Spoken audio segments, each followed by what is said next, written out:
This is a continued discussion from the previous episode of Nose to Tail, a podcast where we explore the world of aviation lifecycle solutions, insights, and more. Presented by Jet Midwest.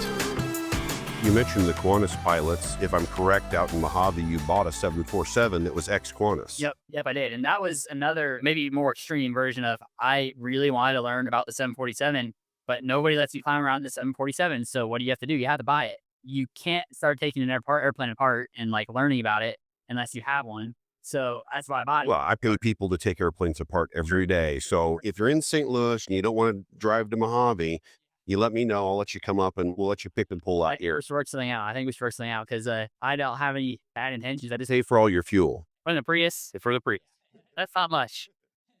But yeah, no, I kind of did that, and that was awesome. I mean, it's still out there. It's a major pain to get to Mojave, as you know. I mean, you have to fly to LA and then drive long ways, and Mojave's just, it's no destination. Let's put it that way. You know, Yeah, it really doesn't have a very big visitor group that land there. And most of the people that are visiting there are probably trying to hide from somewhere. You got to be careful. You're between LA and Vegas there. You're like, it's about halfway. And it's a magic place. I will say, like, being out there is just a weird feeling with all the flight testing going on out there. Like, it is an airplane place. It's an incredible place for sure. But it's a long ways away, and it's dusty, and it's hot, and it's not a beautiful place for that. So for everybody who doesn't know, Jet Midwest has a facility out in Mojave, California at the Mojave Airfield.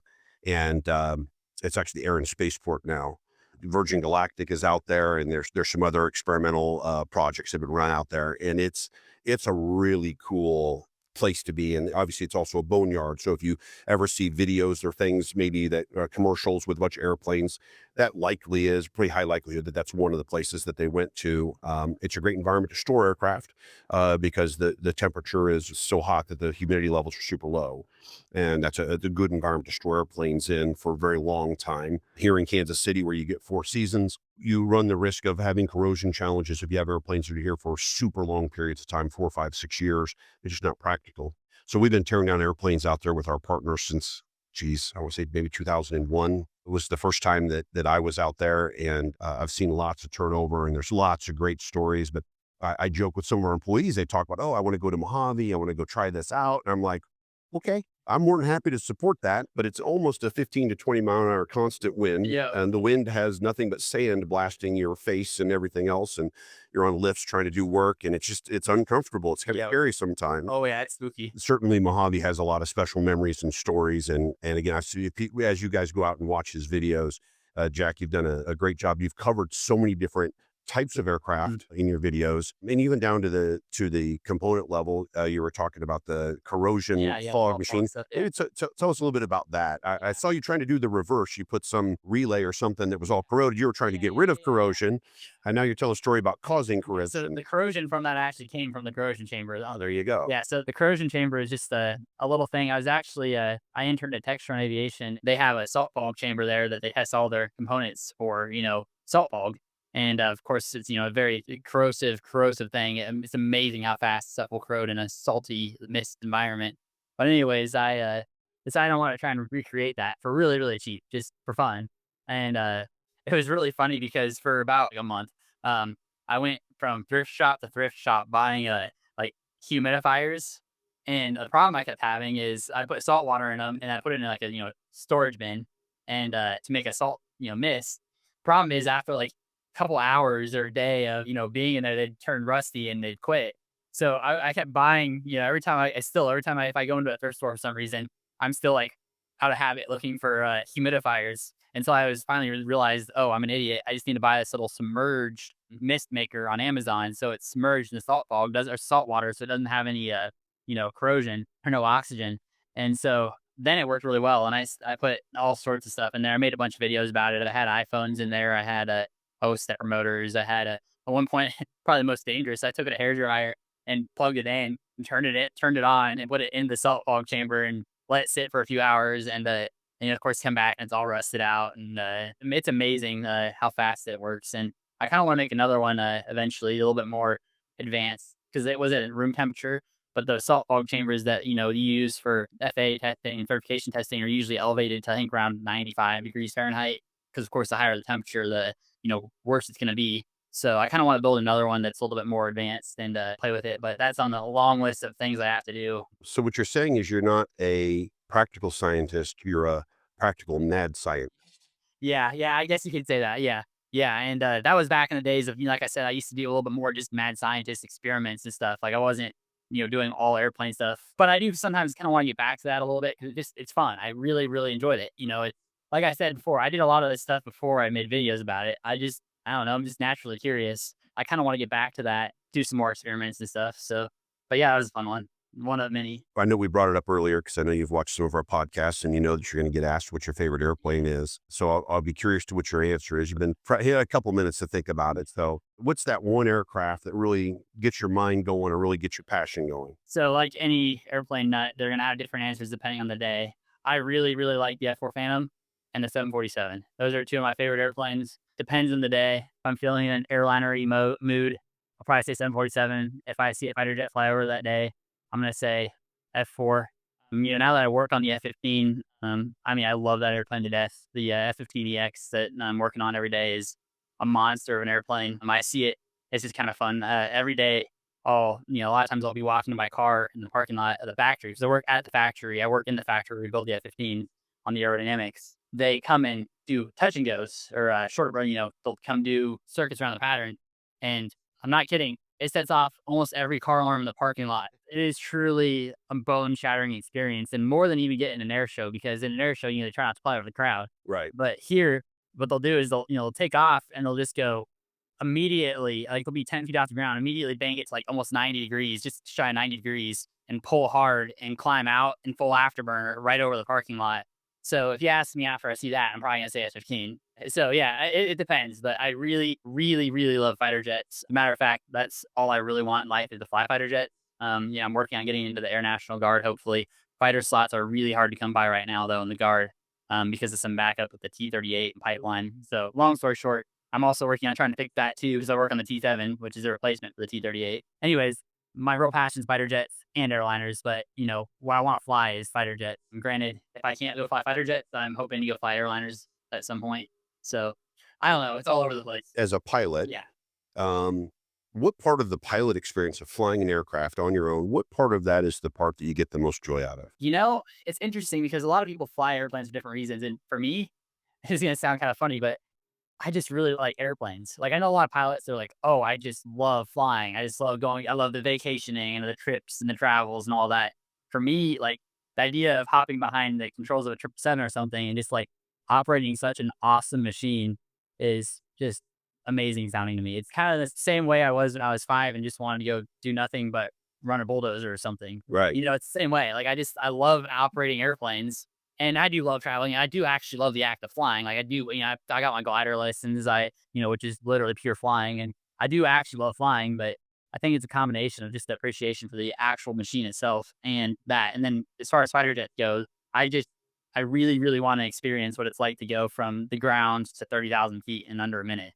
And, I'm working my way there. I've never been up in something with an afterburner yet. I'm hoping to change that. I've flown the L-29, I've flown the L-39, I've flown a couple other jet trainers, S-211. So they're close. They look like fighter jets. The general public would see that and say, oh, that's a fighter jet.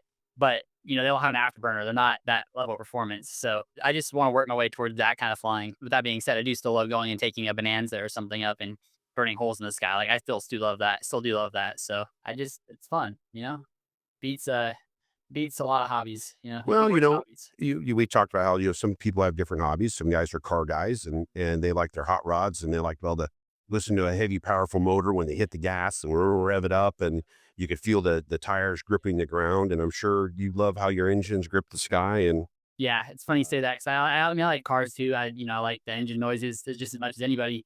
But to me, the growl of V8 is nowhere near the roar of an afterburner. Like you sit next to an F-15 and like just the raw power and just the way it like shakes you is just like, to me, there's nothing better. I guess that's partly why I like fighter jets so much, is they're loud. I really enjoy listening to where we're going next in aviation, whether it be drones or unmanned flight, different fuels. The biofuels, I think is probably a future short-term challenge that I think we'll probably overcome. Hydrogen power. I think there's some interesting things happening in aviation. From what's out in front of us in the forefront, especially being a young person, some of these things, unmanned flight is for commercial flights going to happen. Eventually, yeah. Probably in my lifetime, Yeah. for sure in yours. So maybe what's out there from a technology standpoint or anything that really excites you Yeah, in aviation? that's a great question. I mean, of course, the urban air mobility thing is a very, big buzzword now. And, electric flight, I think is pretty cool. I mean, I do think that's neat. I mean, it's not the same, bone shaking that you get from a fighter jet or something. I think, uh, personally, I'm really interested in like the next generation, of, fighter aircraft, the sixth generation stuff, the stuff that is so far advanced that we don't know about it. And that's something that I get really excited about because it's still loud and fast. And, the thing that my engineer friends and I always joke about is like back in the 50s or whatever, in the 60s, it was always about how can we make this airplane faster and louder and bigger and more powerful and that kind of stuff. And now it's how can we make it quieter, more efficient, slower. Like, I mean, the airliners are slower nowadays. 747's fast. Some of these more newer airplanes are not as fast, and we don't have the Concorde. We lost the ability to go supersonic for passengers. So I really wish I could have been growing up in those times. However, I still think that kind of the last frontier of like, we don't care about anything noise wise or environmentally or just pure performance perspective is these sixth generation fighters and stuff. So that's kind of where I hope to, keep working. Yeah, of course, like you said, the single pilot and then no pilot airliners are definitely an interesting thing. And I think you're totally hit the nail on the head. What I noticed is engineers are too optimistic about when we're going to have no pilots, and pilots are also too optimistic about when that's going to be, because pilots seem to think that, that's never going to happen. But engineers seem to think it's going to happen really soon. And I think it's somewhere in the middle. I think that the engineering capabilities are amazing. The computing capabilities are incredible. We could do it. It's fine now. It's just a matter of They already do it. yeah, we already have auto land and stuff and emergency auto land at least. And I understand there's a lot of things that, pilots will still save the day from a computer many times. They absolutely. So I know we're not there yet. And I still don't think it's going to be for a long time, at least even going to single pilot. I know Airbus is really working hard on single pilot operations. I think it's far in the future, but I don't think like a lot of pilots do. I don't think it's never going to come. I think it's far, but not never. So that's definitely interesting to me. I like the avionics and the system side of things too. I just am not that technical on the electrical side of things. Specifically, I'm an aerodynamic performance guy right now. So, I like working on how can we make things more efficient, how we can make things faster. I'm not super well in tune on the avionics and then, GNC side of things. But Again, I think that the beautiful thing about aviation is that there's a whole lot of different ways to really get in and have a thing that you really love. So having those other genres just give you a new place to explore at some point in your career.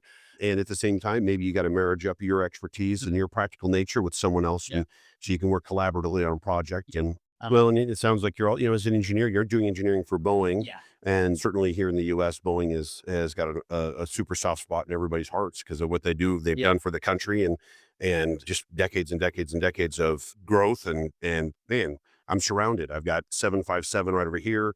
We were just in the 777 on the other side of the hangar. Thank goodness you were warned not to start it up and fly it away. it's tempting to. Yeah, it is tempting. Well, for you, maybe. I'll go sit in the back and have a cold drink. The first class cabin was wide open. Great if I was flying it. Yeah, the first class cabin was wide open, so I'm pretty sure I had a seat to myself. Well, I've seen the stuff and that you've done so far, and I certainly thoroughly enjoy it. It's fun. I love the practical side of it, and I don't get the opportunity to do it. Even though I have all this stuff at my fingertips, I don't get to do it. Well, thank you everybody out there for listening to our Nose to Tail podcast. Jack, it's been an absolute pleasure to get to know you a little bit. This is going to have to be the first of maybe 2 or 3 different in a series with you because the stories keep growing and I want to hear more about them as we move forward. And I hope everybody not only likes and subscribes to our channel, but goes out there and checks out what Jack Schneider 17 has posted so far. There's lots of content. If you've never seen it, by the time he starts posting again, you will be fully caught up. So go binge a little bit and we look forward to seeing everybody next week. Thank you for listening to our podcast, Nose to Tail. Please like and subscribe to our channel. Presented by Jet Midwest.